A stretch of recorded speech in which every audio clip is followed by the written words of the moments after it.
자, 유다서 1장 1절에 4절을 봉독해 주시기 바랍니다. 유다서 1장 1절에 4절입니다.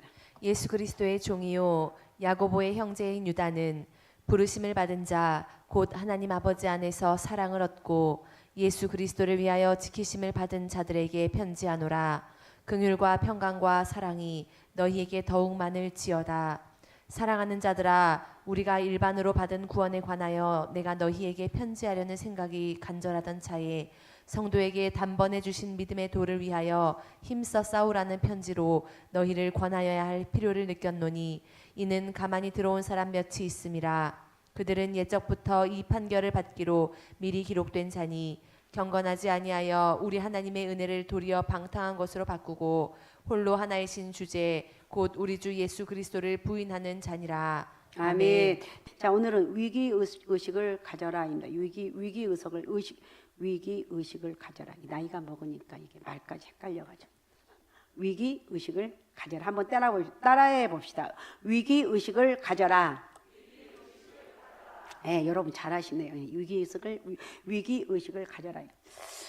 전형적인 공동서신에 속하여 오는 대부분의 공동서신의 대부분은 초대교회 당시에 최대 이단인 영주주의에 대해서 언급하고 있는데 다른 서신들, 곧 대부분의 바울 서신들이 주로 이론적인 측면에서 이단의 정체를 파헤친 반면에 오늘 유다서는 주로 현실에 나타난 이단의 구체적인 실체를 파악하고 있습니다.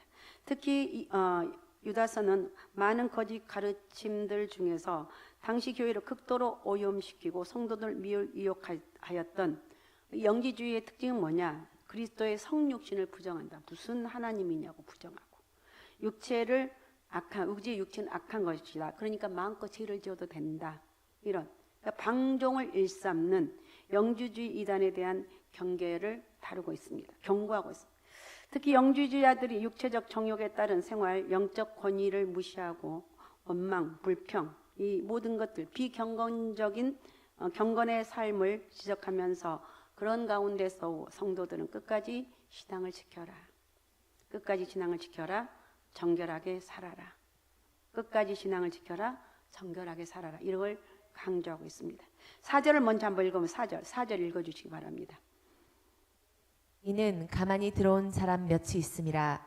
그들은 옛적부터 이 판결을 받기로 미리 기록된 자니 경건하지 아니하여 우리 하나님의 은혜를 도리어 방탕한 것으로 바꾸고 홀로 하나이신 주제 곧 우리 주 예수 그리스도를 부인하는 자니라. 예. 아멘. 가만히 들어온 사람, 이 사람들이라고 말하고 있거든. 가만히 들어온 사람들은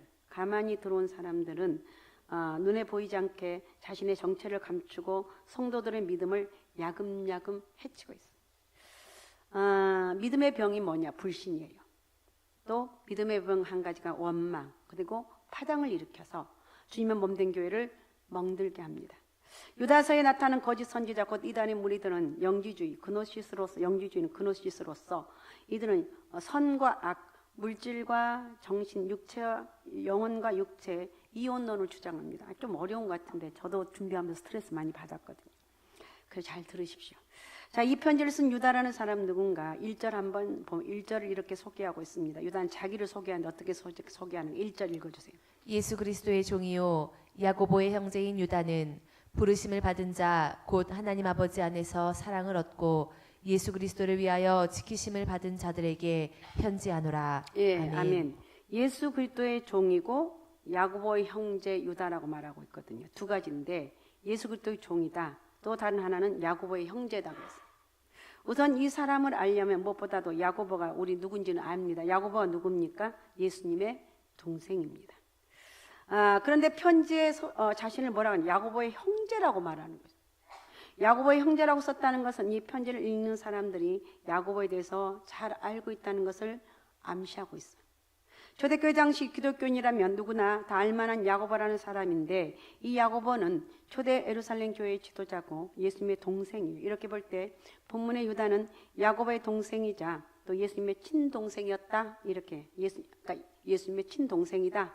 야고보의 동생이다. 이렇게 말할 수 있어요. 그런데 이 말씀에서 이렇게 쭉 깊이 들어가 한 가지 의문이 생기는데 왜 유다가 예수님의 동생이라면 왜 예수 그리스도의 종이라고 했는가 이거예요.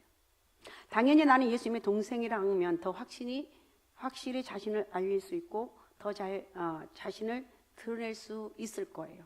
그런데 그렇지 않아요. 이것은 야고보도 마찬가지. 그러니까 야고보나 유다나 다 예수님과 같이 형제라는 거예요. 야고보 1장 1절에 보면 하나님과 주 예수 그리스도의 종 야고보라고 그랬어요. 하나님과 예수 그리스도의 종 야고보라고 이렇게 표현하고 있어요. 예수님께서 자기 형이지만 형이라 부르지 않고 주라고 불렀고 자기는 동생이지만 종이라고 부르고 있습니다. 그럼 왜 유다는 야고보처럼 예수님을 유다나 야고보는 예수님을 형이라고 부르지 않고 주라고 부르고 있는가? 간단하는데 바로 이건 간단한 말인데 예수님이 누구인지를 알았기 때문이라는 거예요. 바로 예수님은 하나님이 보내신 하나님의 아들이다. 그죠? 하나님의 아들이라는 거. 그리고 그리스도라는 것을 알았어요. 그리고 자신이 누군지를 알게 되었다는 거예요. 바로 자신은 예수를 위해서 살도록 부르심을 받은 사람이라는 것을 알았다는 거예요. 주목할 것은 일꾼이라고 하지 않고 종이라고 했다는 거예요. 일꾼이라 여기 말씀에서 일꾼이라고 말하지 않고 종이라고 말하고 있어요. 일꾼은 단지 주를 위해서 일하는 사람, 이 사람은 일꾼이라고 합니다. 그러나 종은 자신의 유익을 구하지 않고 주를 위해서 일하는 사람이다. 더 나아가 종은 생사 여탈권을 갖고 있기 때문에 때문에 주를 위해서 죽겠다는 각오로 사는 사람, 섬기는 사람. 유다는 이런 태도로 사역을 했고 이 편지를 쓰고 있습니다. 유다는 결코 자신의 유익을 구하려고 이 편지를 쓰지 않았다. 자신의 어떤 목적을 이루기 위해서 이 편지를 쓴 것도 아니다. 오직 주를 위해서. 오직 어떻게 하면 예수 그리스도가 전파될 것인가? 예수 그리스도가 누군가? 이 부분에 대해서 집중하고 있다는 거예요. 그래서 바로 이 유다는 나는 예수님의 종이다 이렇게 말하고 있어요. 그리고 주님의 몸된 교회를 위해서 이 편지를 썼다는 거예요. 우리가 유다의 이런 충정과 열정을 염두에 두고 오늘을 이 말씀을 생각해 보면 좋겠습니다. 첫 번째, 위기의식을 가져라. 그럼 유다는 왜 이 편지를 썼을까요? 3절에 이 편지를 쓴 목적을 자세하게 기록하고 있는데 3절을 읽어주시기 바랍니다. 사랑하는 자들아, 우리가 일반으로 받은 구원에 관하여 내가 너희에게 편지하려는 생각이 간절하던 차에 성도에게 단번에 주신 믿음의 도를 위하여 힘써 싸우라는 편지로 너희를 권하여야 할 필요를 느꼈노니. 예. 아멘. 한마디로 말하면 믿음의 도를 위해서 힘써 싸우라고 권면하고 있어요. 믿음의 도를 위해서 힘써 싸우라. 믿음으로 힘써 살아가라는 거예요. 왜 그렇게 권면하는가? 그 이유가 4절에 기록되어 있는 4절 한번 또 읽어주세요. 다시 읽어주세요. 이는 가만히 들어온 사람 몇이 있음이라. 그들은 옛적부터 이 판결을 받기로 미리 기록된 자니 경건하지 아니하여 우리 하나님의 은혜를 도리어 방탕한 것으로 바꾸고 홀로 하나이신 주제 곧 우리 주 예수 그리스도를 부인하는 자니라. 아멘. 그러니까 한마디로 교회에 이단이 들어왔다. 이단자들이 교회에 들어와서 영적으로 교회를 어지럽힐 위험이 있기 때문이라는 거예요. 그렇다면 유다는 이 당시 창궐하고 있던 영지주의 이단이 지금 이곳에도 지금 맞수를 뻗치고 있다는 것을 알게 되었다. 영적인 예민함이 있죠. 아직은 그 수가 민미해서 큰 영향을 미치지는 않고 있지만 그냥 그대로 둘 수가 없었어요. 그대로 뒀다가는 소수의 이단이 들어와서 교회 전체를 큰 혼란에 빠뜨릴 수 있다는 걸 너무나 잘 알고 있었습니다. 그래서 위기의식을 가지고 경계하도록 이 편지를 쓰게 되었다는 것. 여기에 주목할 말씀이 있는데 우리가 일반으로 받은 구원에 관하여 내가 너희에게 편지하려는 생각이 간절한 차에 그랬어요. 그러니까 원래 편지하려던 내용이 있어요. 그러니까 이 유다가 편지하려던 내용이 있는데 그걸 바꿨다는 거예요. 그 원래 편지하려던 내용이 일반적인 구원에 관한 거예요. 일반적인 구원. 또 주목할 말씀이 있는데 단번에 주신 믿음의 도를 위해서 힘써 싸우라는 편지로 너희를 권하여야 할 필요가 느꼈다 그랬어요. 급하게 편지 내용을 바꿨다는 것인데 바로 믿음의 도를 위해서 힘써 싸우라는 거예요. 유다가 이렇게 편지를 바꾸게 된 이유가 있습니다. 앞에서 살펴본 대로 소수이지만 이단자들이 교회 안에 침투했다는 것을 알게 되었습니다. 다시 말하면 교회에 닥칠 위기를 미리 감지했다는 거예요. 그래서 유다가 이렇게 말하고 있습니다. 1969년에 중국의 텐진 동물원에서 갑자기 판다 한 마리가 미친 듯이 날뛰기 시작한 일이 있었습니다. 그리고 평소 얌전하던 다른 동물들도 이상한 행동을 하고 있어요. 그 동물원 관리들이 당국에 이 사실을 알렸습니다. 당국은 이것을 어떻게 진단했냐? 지진의 전조현상이다. 이렇게 지진의 전조현상으로 봤고, 그리고 나서 얼마 후 이 텐진에 진도 7.4의 강진이 발생을 했다는 거예요. 그래서 미리 대비해서 지진 피해를 최소화할 수 있었다, 이렇게 기록되고 있습니다. 도대체 그러면 동물들은 어떻게 지진 발생을 미리 감지할 수 있었을까? 과학자들이 연구를 해봤지만 아직 확실히 원인을 밝혀내지는 못했습니다. 분명한 것은 동물들은 인간에게 없는 어떤 감지 능력을 가지고 있다는 거예요. 그래서 과학자들은 이런 동물들의 특별한 능력을 활용해서 지진을 미리 감지할 수 있는 체계를 세워보려고 연구를 계속하고 있다고 합니다. 어쨌든 오늘 본문에 보면 유다는 남다른 위기 감지 능력을 가지고 있었어요. 아직 위기가 본격적으로 그 모습을 드러내기 전에 위기가 닥칠 것을 내다보았어요. 그리고 해서 이런 것들을 미리 대비하도록 경고하고 있습니다. 우리에게도 이런 위기 감지 능력이 필요한 것 같아요. 위기가 시작된 뒤에 알면 대비할 시간이 없기 때문에 그렇습니다. 피해를 면할 수가 없어요. 그러나 미리 감지하고 대비할 수 있으면 큰 피해 입지 않고 위기를 극복할 수 있다. 할렐루야. 우리는 이제 코로나가 지난 지 꽤 됐죠. 몇 년 됐습니까? 한 3, 4년 됐죠. 코로나 때문에 교회가 제일 힘들었습니다. 교회에서 맡은 바 사명도 제대로 감당하지 못했고, 특별히 상황 때문이란 이유로 교회도 그렇고 교회 나오지도 못했고 성도들 자신도 스스로 그렇게 생각해 왔어요.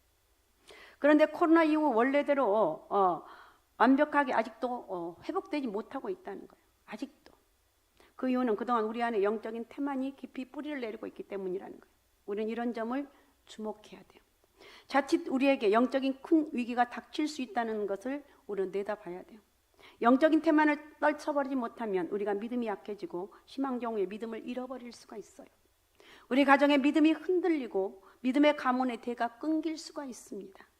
우리 교회도 영적인 힘을 잃어버리고 주저앉을 수 있다는 거예요. 유다는 계속 이런 영적 위기에 대해서 얘기하고 있다는 거예요. 이단의 공격으로 교회가 큰 어려움을 겪을 것이라고 소리 높여 말하고 있습니다. 한마디로 위기의식을 가져라. 위기의식을 가져라. 위기의식을 가져야 됩니다. 역사학자 아놀드 토인비는 이런 말을 했습니다. 역사적인 성공의 절반은 죽을지도 모른다는 위기의식에서 비롯되었다.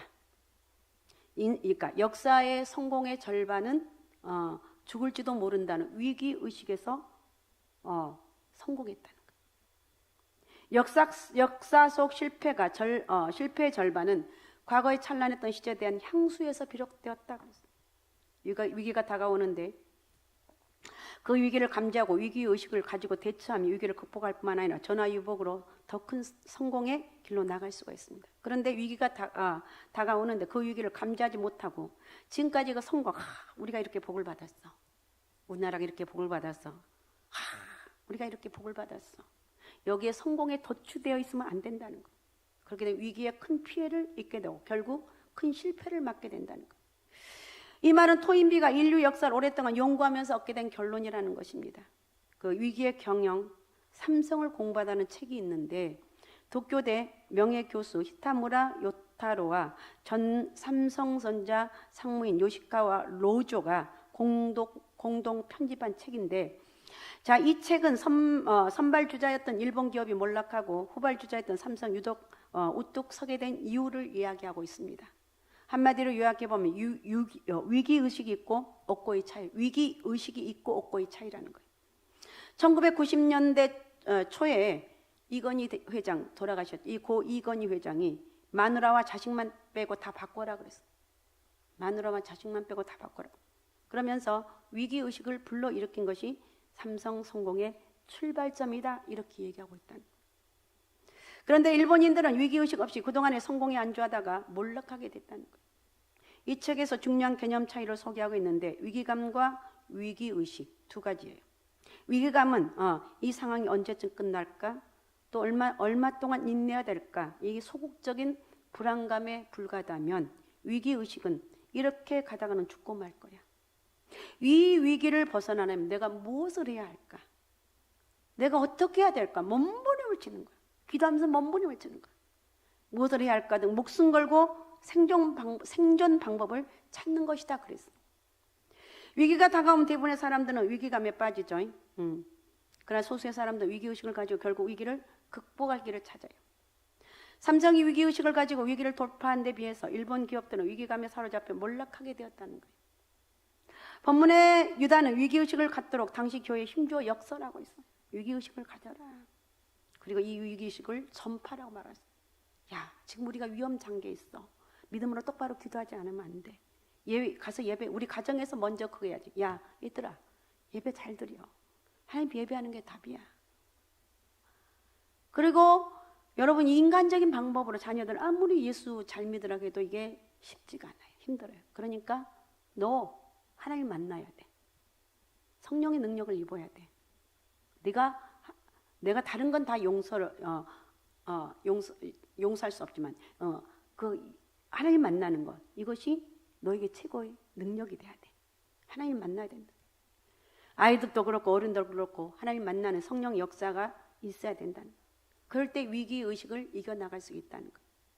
그리고 이 위기의식을 전파라는 거예요. 야, 지금 어려운 가운데 있어. 우리가 기도해야 되지 않겠니? 야, 지금 이렇게 어려운 가운데 너 맨날 잠을 자고 있고 컴퓨터만 하고 있고 오락만 하고 있고 지금 이렇게 했겠냐? 네가 기도해야지. 네가 위기의식을 가져야지. 그래서 우리가 부모들이 할 일, 최고의 할 일은 능력은 뭐냐? 믿음 생활 잘하라고. 위기의식을 가지고 네가 믿음을 떠나면 네 인생은 아무리 네가 외적으로 잘난 것 같아도 네 인생은 끝이다. 하나님 잘 믿어야 된다. 우리는 이런 복음의 역사가 우리 속에 있어야 돼. 우리가 이러다 망하면 안 된다는 거야. 이러다가 교회가 주저앉으면 안 된다는 거야. 민족 복음화는 물 건너간 거야. 우리 자녀 다 믿음을 잃어버릴 것이다. 이것을 막으려면 지금 우리는 무엇을 해야 될 것인가? 그 길을 찾아야 찾으러 애써야 돼.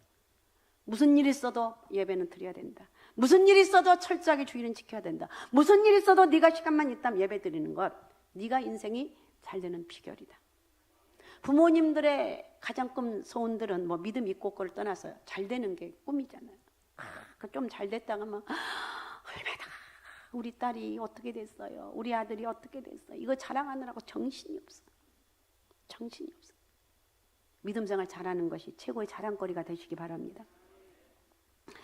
자, 위기 대처의 능력, 그다음 두 번째 위기 대처의 능력인데, 그럼 위기를 극복하기 위해서 어떻게 되는가? 다시 한번 3절 다시 한번 읽어주기 바랍니다. 3절. 사랑하는 자들아, 우리가 일반으로 받은 구원에 관하여 내가 너희에게 편지하려는 생각이 간절하던 차에 성도에게 단번에 주신 믿음의 도를 위하여 힘써 싸우라는 편지로 너희를 권하여야 할 필요를 느꼈노니. 예. 아멘. 믿음의 도를 위해서 힘써 싸워라. 싸우라는 거예요.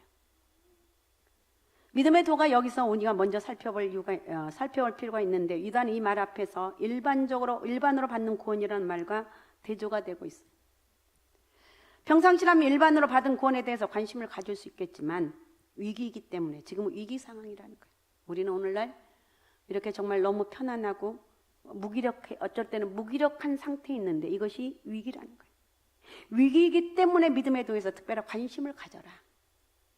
그렇다면 이 두 가지는 차이가 어떤 것인가? 예를 든다면 로마서의 말씀을 보면 두 가지로 구분해 볼 수가 있는데, 하나는 복음이고 또 다른 하나는 복음의 삶이에요. 복음과 복음의 삶. 여기서 복음이란 예수를 믿음으로 하나님께 의롭다 여김을 받는 것을 말합니다. 그리고 복음의 삶이란 예수를 믿어 의롭다 여김을 받은 사람들이 여기서 끝나는 것이 아니라 하나님께 영광 돌리는 삶을 살아가는 것, 이걸 말하고 있습니다. 이 두 가지 차이를 이렇게 설명할 수 있는데, 믿음을 가진 사람들은 그 믿음을 어떻게 지킬 것인가, 그리고 믿음대로 어떻게 살 것인가 이야기할 수 있어야 되는 거예요. 그러나 위기 때는 믿음이 흔들릴 수 있기 때문에 믿음이 무엇인가 이야기해야 된다는 거예요. 유다는 위기일수록 복음에 집중하라고 말하고 있어요. 네가 지금 힘들고 어려운 상황이 있냐? 복음에 집중해라. 믿음에 집중해라. 기도에 집중해라. 네가 하나님 의지해라. 믿음대로 살아라. 이렇게 하는 거예요. 그러니까 어떻게 보다는 무엇에 집중하라고 말하고 있는가? 우리는 보통 주로 평상시에 어떻게라며 생각하며 살아갑니다. 어떻게 하면 잘 살 수 있을까? 어떻게 하면 일을 잘 처리할 수 있을까? 신앙생활도 마찬가지예요. 주로 이런 생각을 하면서 신앙생활을 합니다. 어떻게 하면 예배를 잘 드릴 수 있을까? 좋은 말입니다. 어떻게 하면 하나님을 기쁘시게 드릴 수 있을까? 그런데 이럴 때요, 이러다 보면 위기가 찾아오면 이런 생각들이 흔들려요. 그러나 잘 사는 것보다 위기를 극복하는 일이 더 시급하기 때문에 어떤 일을 잘 처리하는 것보다 위기 때 피해를 최소화하는 일이 더 시급하다는 거예요. 신앙생활도 마찬가지. 예배를 잘 드리는 것보다 예배 자체를 드릴 수 있는 것이 더 시급하다는 거예요. 나 오늘 예배 너무 잘 드렸어. 물론 그거 최고죠. 그러나 예배 자체를 내가 지금 위기 가운데 있고 지금 고통 가운데 있고 너무 괴로워서 힘들어 살아갈 수가 없는 그런 상황이 있다 할지라도 예배를 잘 드리라는 거예요. 예배는 어떤 우리 인생의 어떤 것도 예배하고 대체할 수 있는 능력이 없어요. 인생의 모든 최고의 능력이 있다면 우리 믿음의 사람들에게는 예배가 답이라는 거예요. 믿습니까? 제발 여러분 믿음 안에서 바르게 살아가십시다. 하나님 기쁘시게 드리기보다는 하나님께 죄짓지 않고 책망받는 것이 없는지를 더 중요하게 생각하라는 거예요. 그래서 위기가 찾아오면 왜? 무엇을 해야 하는가? 나는 왜 살아가는가? 산다는 것이 무엇인가? 그리고 나는 일을 왜 해야 되는가? 이 일이 나에게 무엇인가? 이것을 물으라는 거예요. 그러면 위기 속에서 어떻게 그 위기를 극복할 수 있는지 답을 찾기가 쉬워진다. 신앙생활도 마찬가지. 위기가 찾아오면 핵심 또는 본질을 물어야 돼. 나는 왜 예수를 믿는가? 나에게 예수 믿는다는 것은 무엇인가? 그리고 왜 예배를 드리는가? 나에게 예배가 무엇인가? 내가 지금 이렇게 위기 가운데 있는데, 내가 지금 이렇게 힘든 상황 가운데 있는데 이렇게 편안하게 앉아서 예배 드려야 되는가? 드리라는 거예요. 드리라는 거예요. 힘들고 어려운 순간일수록 예배가 답이라고 예배를 드리면서 하나님 은혜를 구하는 거예요. 그럴 때 위기 속에서 예수를 어떻게 믿어야 할 것인지, 이 위기 속에서 예배를 어떻게 드려야 할 것인지 답을 찾기 쉽다 이거예요. 3절 다시 한번 읽어주시면 3절 아니 읽지 말고 믿음의 도를 위해서 힘써 싸우라고 표현하고 있습니다. 믿음의 도를 위해서 힘써 싸우라. 여기서 힘써 싸우라고 명하고 있는데 신앙의 위기가 찾아왔을 때 마치 전쟁하듯이 대처하라는 거예요. 유다는 위기를 맞았을 때 마치 전쟁처럼 맞서 싸우라는 거예요. 이단이 들어와 믿음을 흔들고 교회를 혼란에 빠뜨립니다. 믿음을 지키느냐 빼앗기느냐 위기를 맞고 있다는 거예요. 그 믿음을 빼앗기지 않으려고 전쟁하듯이 맞서 싸워야 되는 거예요. 무엇보다도 예배를 꼭 지켜야 돼. 예배를 드려야 되는 거예요. 예배가 답이에요. 어떻든 코로나가 지나간 몇 년이 되었지만 여전히 하나님을 떠난 사람들이 돌아오지 않는 사람들이 참 많아요. 진짜 우리나라는 기도를 많이 했던 나라예요. 정말 예배 잘 드렸던 나라가 대한민국이에요. 그런데 아직도 우리 예배 자리가 완벽하게 회복되지 못하고 있다는 거예요. 아예 주일 낮 예배 한 번만 드리는 교회도 많다고 그럽니다. 새벽 예배도 안 드리고 주일 밤 예배, 옛날에 그래도 오후 예배도 있었는데 2시 예배, 오후 예배도 안 드리고 저녁 예배도 없고 새벽 예배도 없고 수요 예배도 없고 금요 기도도 없고 주일 한 번 딱 예배 드리는 그런 교회가 많이 있다는 거예요.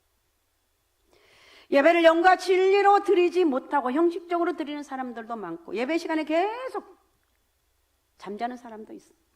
우리는 전쟁하듯이 예배를 지켜야 돼요. 전쟁하듯이. 여러분 그렇게 한번 지켜보시기 바랍니다. 하나님 여러분을 어떻게 사용하실지 거기에 정답이 있어. 꾸준하게 예배드리고 전쟁하듯이 어떤 상황 가운데도 예수가 답이라고 이렇게 외치면서 선포하면서 예배드리는 사람하고 어려울 때 그냥 아유 그럴 수도 있지. 하늘과 땅 차이라는 거예요. 기도와 말씀으로 여러분 지켜야 되는 거예요. 기도를 쉬는 사람들, 기도에 어떻든 기도하면서 조는 사람들, 예배드리면 조는 사람들 정신 바짝 차려요. 말씀을 외면하고 사람들도 늘어가고 있다는 거예요. 우리가 전쟁하듯이 이 말은 뭐냐? 긴장감을 가지라는 거예요. 지금 전쟁이 일어났다. 여러분 전쟁이 일어났는데 졸 사람이 누가 있느냐는 거예요. 우리가 전쟁하듯이 기도할 말씀을 지키라는 거예요. 유다는 이 위기를 분명히 감지를 하고 있습니다. 그리고 위기의식을 가지고 위기를 마치 전쟁하듯이 싸워 이기라고 말하고 있어요. 위기를 이겨라. 뭘로 이기나? 예배로 이겨라. 무엇으로 내가 이긴가? 기도하면서 이겨나가라. 예배를 통해서 하나님 은혜를 꼭 만나라. 이렇게 말씀하고 있다는 거예요. 그러니까 우리는 이런 영적 위기를 오늘날 한국은 지금 엄청나게 영적 위기 가운데 있습니다. 진짜 지금. 그리고 철저히 위기의식을 가져야 돼요. 나가 마치 전쟁하듯 위기와 맞서 싸우라는 거예요. 우리는 그런 은혜와 그런 축복이 우리 가운데 있어야 될 줄로 믿습니다. 1920년대 미국을 휩쓸던 아더 벨이라는 유명한 도둑이 있었다고 합니다. 그는 사회적으로 저명한 사람들의 돈과 보석을 훔치는 아주 지능범이었는데 어느 날 밤 아더 벨이랑 강도질을 하던 중에 3발의 총알을 받았습니다. 총알에 맞은 눈에 유리 조각이 박혔기 때문에 너무 심한 고통을 느꼈어요.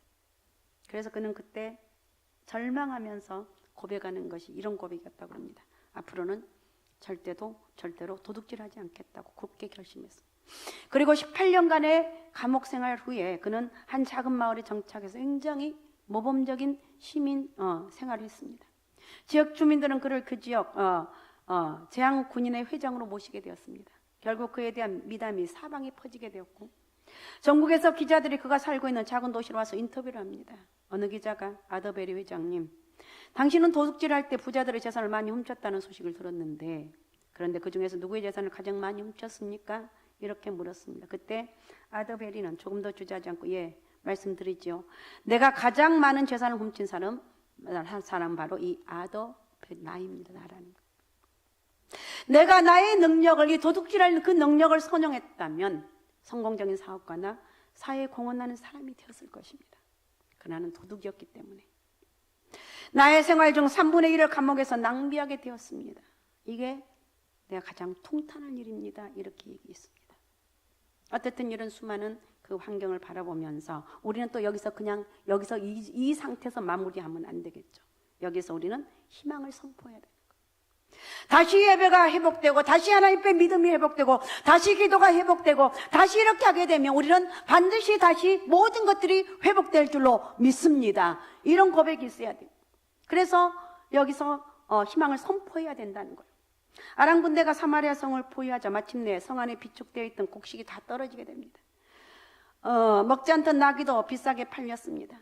배고픈 상을 너무나 절실하게 알 수 있는 사건이 기록되어 있는데 한 여인이 왕에게 어제 우리 옆집 사람이 말하기를 오늘은 제 아들을 먹고 내일은 자기 아들을 먹자고 했는데 그 옆집 사람이 오늘 아들을 숨겨서 억울하다고 탔느니 내 아들은 먹었는데 옆집 사람이 아들을 숨겨버렸다는 억울해요 이렇게 탄. 이 소식을 듣는 왕은 통곡하고 화풀이 하나님의 사람 엘리사를 죽이려고 합니다. 엘리사가 숙면서 말합니다. 엘리사가 이르되 여호와의 말씀을 들을지어다. 여호와께서 이르시되 내일 이맘때 사마리아 성문에서 고운 밀가루 한 수아를 한 세겔로 매매하고 보리 2수아를 한 세겔로 매매하리라 하셨느니라 이렇게 말해요. 먹을 것 충분하게 공급해 줄 것이다. 너무 왕이 통곡하고 너무 고통스러워하고 이렇게 하니까 하나님께서 그렇게 선포하는 거예요. 그러자 하나님께서 천사를 보내서 아람 군대가 도망가게 만듭니다. 그리고 막 물고가 그 물량이 퍼져서 해서 그들이 싼 값에 밀가루 한 수화로 인해서 이렇게 먹고 마십니다. 여러분, 우린 사람들은 힘이 들다 갈 때 예배를 먼저 가장 소홀히 해요. 우리 힘들 때 다시 영적인 은혜를 회복해야 되는 것이 살아갈 수 있는 비결이고 힘이라는 거예요. 할렐루야. 영적인 은혜를 회복합시다. 그래서 우리는 사람들이 힘들다 갈 때 내가 이런 경험이 있기 때문에 내가 얘기하는 거예요. 근데 이제 그 희망이 회복될 때까지는 어쩔 때 죽기 살기로 고통받을 때가 있어요. 야, 이제 내가 끝인가? 그런데도 끝까지 이겨나가게 되면 하나님께서 그 놀라운 엄청난 축복을 경험할 수가 있습니다. 그리고 사람들에게 말합니다. 조금만 참아. 할 수 있어. 조금만 참아. 할 수 있어. 하나님이 도와주실 거야. 조금만 참아. 언제까지? 나도 잘 몰라. 참으라는 거예요. 그래서 희망을 갖도록 설득하고 말하라는 거예요. 예배를 드리라고 설득해. 예배 와야 되지 않겠는가? 예배를 드리라는 거예요. 이것이 하나님의 뜻이고 하나님의 약속이라는 거예요. 그래서 예수님을 통해서 모든 문제가 해결될 것이다. 나는 할 수 없지만 내 안에 계신 성령께서 이 어려움을 이겨나갈 수 있는 힘과 용기와 담대함을 허락하여 주실 것이다. 이렇게 믿음으로 고백하는 거예요. 할렐루야. 그런 은혜가 있으시기 바랍니다. 그러니까 예수님이 원하시는 행동을 할 때 살아계신 하나님의 역사를 체험할 수 있다. 할렐루야. 그런 놀라운 은혜와 축복이 여러분 가운데 함께 하시기를 바랍니다. 시편 3편 6절에서 7절에 보면 이런 말이 있습니다. 한번 들어보시기 바랍니다. 천만인이 나를 에워싸 진친다 하여도 나는 두려워하지 아니하리다. 여호와여 일어나소서. 나의 하나님이여 나를 구원하소서. 주께서 나의 모든 원수의 뺨을 치시며 악인의 일을 꺾으셨나이다. 천만인이 에워 둘러 진친다 해도 두려워하지 않는다. 하나님은 나를 구원하소서. 하나님 나를 일어나소서. 나의 원수의 뺨을 치시며 악인의 일을 꺾으셨나이다. 여러분 이런 믿음으로 오늘 하루 여기까지도 인도하여 주셨고 앞으로도 예수가 답이고 예배가 답이라는 것, 다른 거 다 잊어먹어도 바른 예배, 어떤 상황 가운데서도 위기가 있다 할지라도 바른 예배를 드리면서 하나님의 축복의 역사가 저와 여러분에게 크게 있으시기 바랍니다. 할렐루야. 위기가 온다 해도 예배를 통해서 이겨나갈 수가 있고 하나님의 은혜가 있기 때문에 어떤 위기 상황 가운데서도 다시 회복될 수가 있다. 오늘 여러분에게 성령의 역사가 크게 임하시기 바랍니다. 그래서 오직 예수 오직 믿음 우리 성령 충만한 바른 예배자로 믿음으로 승리하는 그런 복된 역사가 있으시기 바랍니다. 그런 축복의 통로가 되시기 바랍니다. 자, 기도문 같이 선포합니다.